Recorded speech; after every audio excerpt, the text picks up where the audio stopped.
The betting pools had reached astronomical figures by the time the human was dragged into the arena. Literally astronomical. 3-star systems worth of credits were riding on what everyone assumed would be the shortest exhibition match in Galactic Combat League history. I adjusted my viewing membrane and leaned forward in my seat.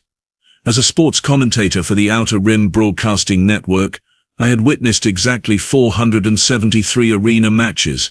Not one had ever featured a human before, mostly because humans were considered, well, hilariously fragile. The human, a male specimen named Marcus Webb, shuffled across the sand wearing what appeared to be ceremonial prison garments.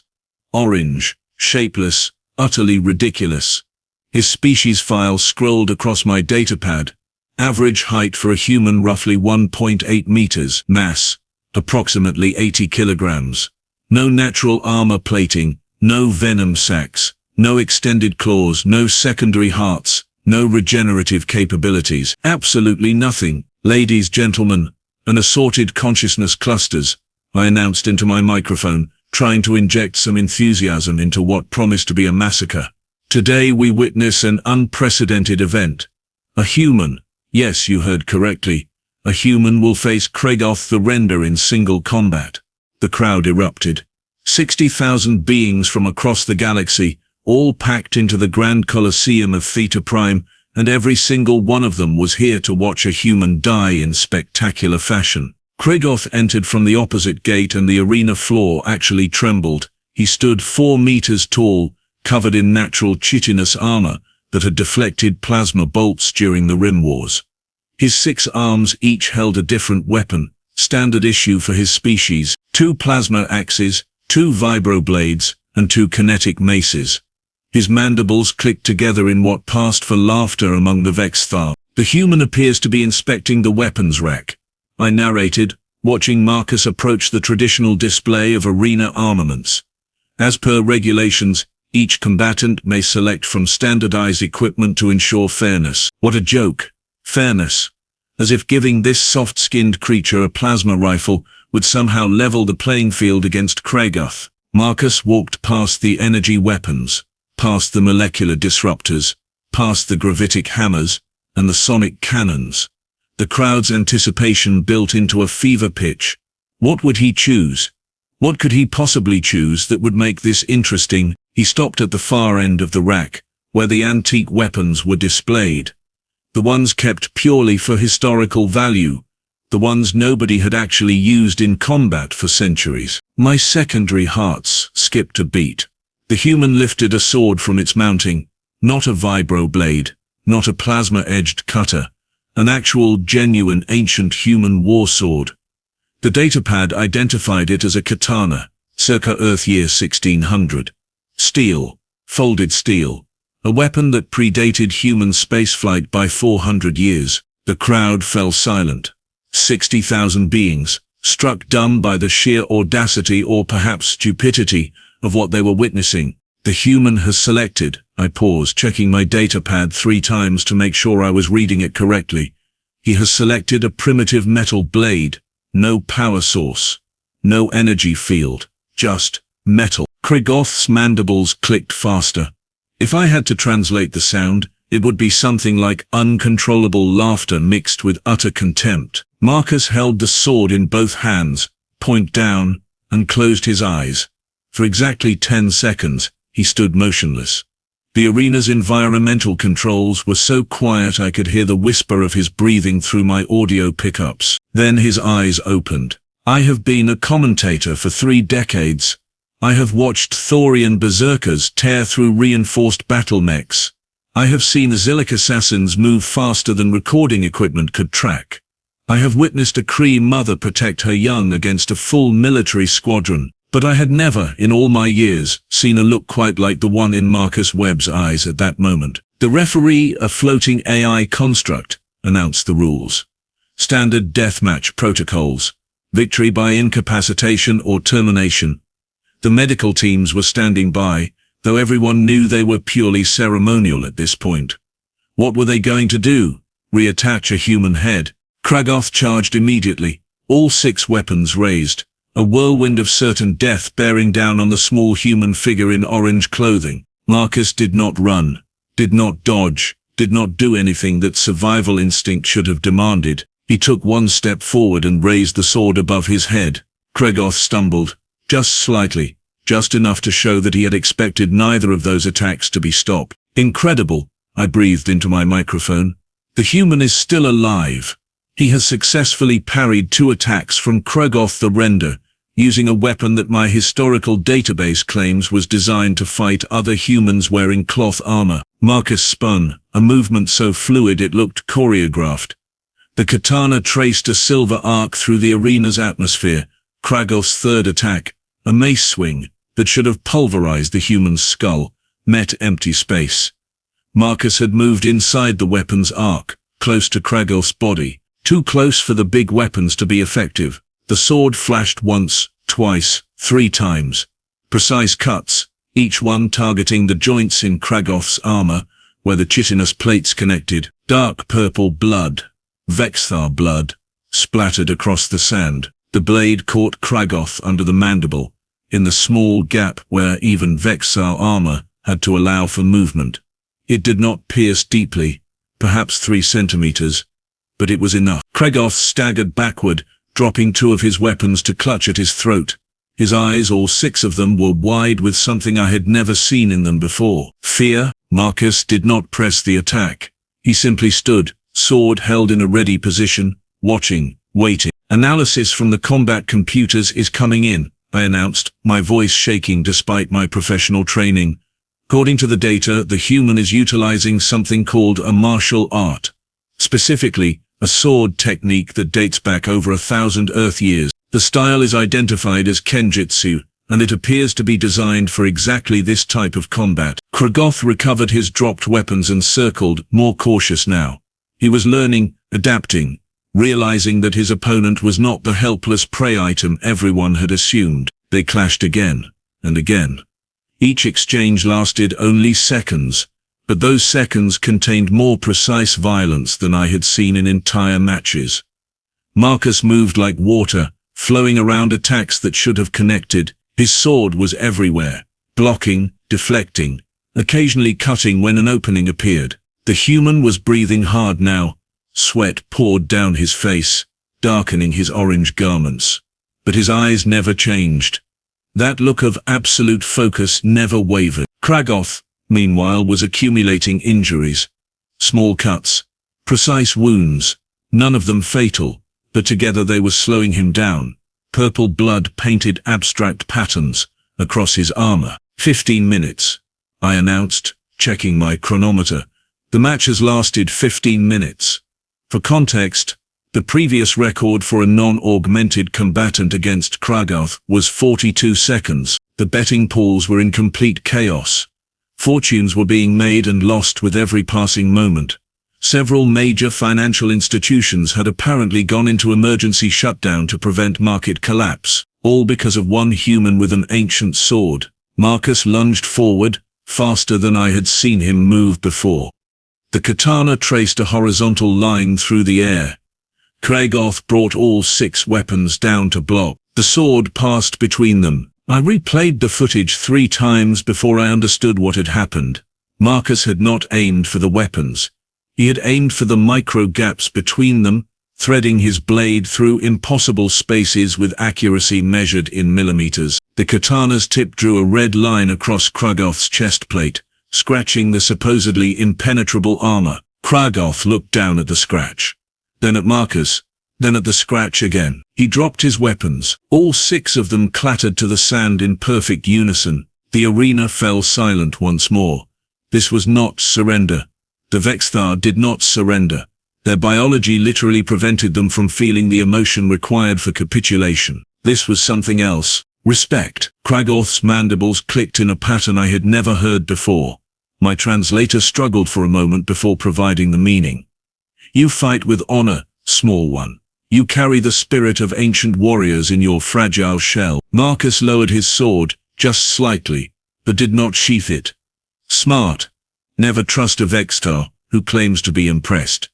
They had been known to turn admiration into ambush in the space between heartbeats. The human appears to be responding, I narrated, leaning so far forward in my booth that my assistant had to grab my posterior stabilization appendage to prevent me from falling through the safety barrier. Though without translation, we cannot determine what he is saying. Marcus spoke, his voice carrying across the arena despite its softness. The universal translator embedded in every seat rendered his words. I did not choose this fight, but I will finish it. The crowd erupted again, this time with a different energy. Not bloodlust, not anticipation of slaughter. Something closer to what humans might call excitement. Kragoth retrieved 2 of his weapons. Just 2. The plasma axes. He left the others in the sand, a gesture of, what? Fairness. Sportsmanship. From a species that had conquered 17 worlds through sheer brutality, they circled each other, predator and prey having somehow exchanged roles without anyone noticing exactly when it happened. I glanced at my datapad, scrolling through human history files. For those wondering about the weapon the human carries, my research indicates that the katana was considered the soul of a warrior class, called samurai. These fighters trained from childhood in the art of the blade. Their philosophy centered on precision, discipline, and accepting death as a constant companion. Kragoth lunged, both plasma axes cutting downward in a scissoring motion designed to catch Marcus between 2 superheated edges. No escape, no room to dodge. Marcus did not try to escape. He stepped forward, into the attack, turning his body sideways. The axes passed on either side of him, missing by margins that would not have existed if he had been a few centimeters wider. His sword moved upward, catching Kragoth's right primary arm at the elbow joint. The katana bit deep, deeper than before. The ancient steel found the gap between armor plates and kept going through muscle and tendon. Kragoth's right plasma axe fell to the sand, his severed arm following it a moment later. The crowd went absolutely insane. Purple blood fountained from the wound. Kragoth staggered, his biology already working to seal the injury, but the damage was done. He was down to 5 functional limbs, and one of them was spraying bodily fluids across the arena floor. Medical teams are requesting permission to enter, I announced, though I could barely hear my own voice over the roar of 60,000 beings who were witnessing something that would be talked about for generations. But regulations state that no intervention is permitted until one combatant yields or expires. Kragoth switched tactics. Instead of powerful swings, he began using his remaining plasma axe for quick jabs and thrusts, trying to use his reach advantage to keep Marcus at a distance. It almost worked. Marcus's orange sleeve caught fire as one thrust came close enough to ignite the fabric. He rolled, smothering the flames in sand, but the move cost him. Kragoth's kick, delivered by a leg thick as a tree trunk, caught him in the ribs. The human flew backward 6 meters, and hit the arena wall hard enough to crack the reinforced stone. The human is down, I shouted. First solid hit from Kragoth, and it appears to have done significant damage. The human is not moving. 10 seconds passed. 20. The crowd's noise dimmed as everyone waited to see if Marcus Webb would stand again. He did, slowly, painfully, using the sword as a crutch. His face was pale, and I could see from the thermal imaging that at least 3 of his ribs were fractured. But he smiled, actually smiled. What kind of species smiles when they are losing? My assistant asked, genuinely confused. I am beginning to suspect, I replied quietly, that the human is not losing. Marcus adjusted his grip on the katana, despite what had to be excruciating pain. He took a breath, deep and controlled. Then he began to walk forward, not charging, not rushing, just walking, with that same focused look in his eyes. Kragoth hesitated. For the first time in his career, spanning 83 victories without a single defeat, Kragoth the Render hesitated. Marcus moved. I slowed down the replay footage later, analyzing it frame by frame. The human's attack lasted exactly 2.3 seconds. In that time, he delivered 7 strikes. Each one targeted a specific point on Kragoth's body: the left knee joint, the right elbow, the neck seam, the chest plate crack that had been made earlier. The sword moved so fast it left after images in the arena's atmosphere. Kragoth tried to block, tried to counter. His plasma axe, swept through space where Marcus had been a fraction of a second earlier, but the human was never there when the weapon arrived. The final strike came from below, an upward cut that started at ground level and ended above Marcus's head. The katana's path took it through the small gap in Kragoth's abdominal armor, the one weak point that every Vexthar tried desperately to protect. The ancient steel, folded 10,000 times by craftsmen who had been dust for centuries, parted modern combat armor like it was paper. Kragoth collapsed, not dead. The cut had been precise enough to disable without killing, severing the major muscle groups that controlled his legs, but avoiding the organs that would have caused death. He lay in the sand, purple blood pooling around him, looking up at the human who stood above him, with a sword that should not have been able to do any of this. Marcus raised the katana one final time. The crowd held its breath. This was the killing blow. This was where the human would claim victory by ending his opponent's life as was traditional in death matches. The sword descended and stopped, the blade resting gently against Kragoth's neck, not cutting, just touching. "Yield," Marcus said quietly. Kragoth's mandibles clicked. Once, the Vexthar word for surrender. The referee AI construct floated down, its sensors sweeping both combatants. Match concluded. Victory to Marcus Webb, of Earth. Status: deathmatch rules, suspended due to voluntary surrender. Medical teams, you are cleared to enter. I sat back in my seat, my voice completely gone. Around me, the crowd was experiencing every possible reaction simultaneously. Some were cheering, some were angry, some were simply stunned into silence.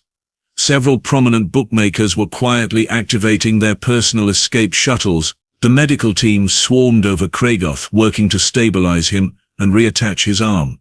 A human medic officer approached Marcus, who waved her away despite the fact that he was clearly in significant pain. "Ladies, gentlemen, and assorted consciousness clusters," I finally managed to say, "we have just witnessed the impossible. A human using a primitive weapon has defeated Kragoth the Render, a creature with 6 arms, natural armor, and 83 previous victories has fallen to a being that my biology scanner says should not even be able to lift that sword for more than a few minutes, without exhausting himself." My assistant was frantically typing, pulling up more data. "Sir, you need to see this. The human's muscle density readings. They are off the charts, not compared to other humans, compared to anything. His musculature is using something called lactic acid recycling, and his skeletal structure has compression resistance that matches some of our lighter battle armor materials." I stared at the data. "Are you telling me that humans are naturally evolved combat organisms?" "No, sir. They are persistence hunters. They evolved on a death world where everything was trying to kill them, so they became nearly impossible to kill in return. They heal from almost any non-fatal wound. They can function with catastrophic injuries, and apparently, they developed martial arts specifically to kill things much larger and more dangerous than themselves." Marcus was being escorted from the arena now, still carrying his katana. The crowd's reaction had shifted decisively to applause. Thunderous, sustained applause that shook the Colosseum's foundations. I watched him disappear through the gate, this impossible creature who had turned everything we thought we knew about combat on its head. "Final thoughts, sir?" my assistant prompted. "For the broadcast?" I considered for a moment, then leaned into my microphone. "Today we learned something about humans. They do not look dangerous. They do not have natural weapons or armor. They break easily and die permanently. But somewhere in their evolution, they decided that none of that mattered. They made weapons to compensate for their lack of claws. They developed techniques to overcome their physical limitations. And most importantly, they cultivated something that no amount of genetic engineering can replicate." I paused, watching the medical teams finally stabilize Kragoth enough to transport him to the surgical bay. They cultivated will, the absolute refusal to accept defeat, simply because defeat seems inevitable. Kragoth had every advantage, every single one. But Marcus Webb had something that our databases cannot measure, and our sensors cannot detect. He had the accumulated knowledge of 10,000 years of humans teaching other humans how to fight, how to win, how to survive. The arena was emptying now, thousands of beings filing out, each one carrying a story they would tell for the rest of their lives. This was supposed to be an execution dressed up as entertainment. Instead, it became a lesson, a reminder that in this vast universe of ours, the most dangerous predator is not always the one with the biggest claws or the thickest armor. Sometimes, it is the one who refuses to die when dying would be easier. I shut off my microphone and sat in silence, watching the cleaning crews begin their work. Sand stained purple with Vexthar blood, scorch marks from plasma weapons, and one set of footprints belonging to a human in orange prison clothes, walking away victorious. 3 days later, the Galactic Council officially reclassified humans. They were moved from Category 7, harmless species requiring no special protocols, to Category 2, species requiring extreme caution when engaging in hostile action. The only Category 1 species was the Krill, a race of hive-minded killing machines that had nearly destroyed the galaxy during the first expansion. Humans now ranked just below them. Marcus Webb was released from custody. All charges dropped.